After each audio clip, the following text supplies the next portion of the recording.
Alright, what's up our nation? Kamusta kayo?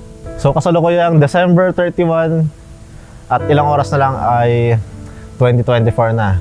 So itong huling araw ng 2023, gusto ko lang magpasalamat sa inyo kasi sobrang na-appreciate ko yung suporta nyo guys.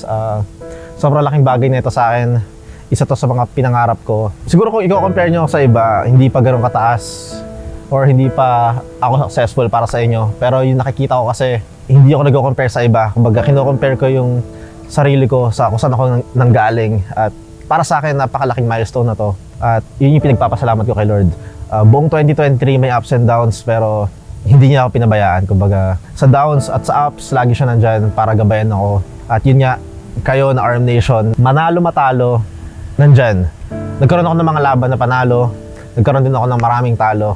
Pero nakita ko kung paano nyo ako suportahan, paano nyo ako i-cheer, no matter what the result is. Kung malaking bagay sa akin yun, yung mga bagay na hindi mabibili ng pera.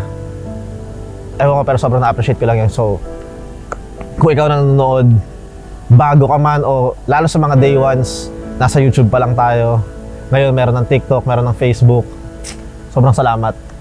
Hindi ko alam kung paano ko siya i-express through words, pero iba yung pasasalamat na nararamdaman ko. Hindi ko alam yung mga sasabihin ko pa kasi biglaan lang to, pero gusto ko talagang magpasalamat sa inyo. Sa family ko, isa pa, kung paano nila ako tignan. Hindi nila ako pinipressure, lalo pag may mga laban ako, minsan hindi ko nararamdamang talo ako dahil sa kanila. Isa sa mga biggest battle ko this 2023 ay hindi tayo nanalo, pero hindi ko naramdaman yon masyado dahil nga sa support ang binibigay niyo. So yun lang, masyadong maraming bagay na para ipasalamat na hindi ko kaya express through words. Pero bilang kapalit dyan, ibibigay natin yung best natin this 2024 na gusto ko sabayan nyo ako. 2024 mag-grind tayo guys to become the better version of ourselves. Ako ipupush ko yung limit ko kung hanggang saan ako. Gusto ko ganoon din kayo. Huwag nyo i-compare yung sarili nyo sa iba. Kung ano kayo ng 2023, 2024 tatalunin mo yan. Kung magaling ka na ngayon, may mas igagaling ka pa. So yun yung gusto kong sabay-sabay nating i-achieve. Marami tayong accomplishments, achievements ngayong year. Pero next year, hihigatan natin yan. So huwag tayong magsasawa i-challenge yung mga sarili natin. At saka syempre gusto ko rin mas lalo kayong magkaroon ng magandang connection kay Lord. Kasi marami akong bagay na hindi kayang gawin. Pero nagawa ko siya ngayong year dahil kay Lord. Iba eh.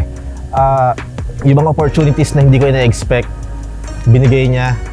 Yun, yung growth din nung career natin, sobrang nakaka-overwhelm. At alam ko marami pang parating. Ang nakakatawa lang is, parang sa laro lang yan eh. May ups and downs. For sure sa journey natin, sa career natin, magkakaroon tayo ng ups and downs. Pero hindi ako masyadong natatakot doon dahil alam ko nandiyan kayo kahit anumang resulta ang mangyari. So yun lang. Happy New Year sa inyong lahat. Ang pinaka-message ko lang this year, sabay-sabay tayo mag-grind to become the better version of ourselves.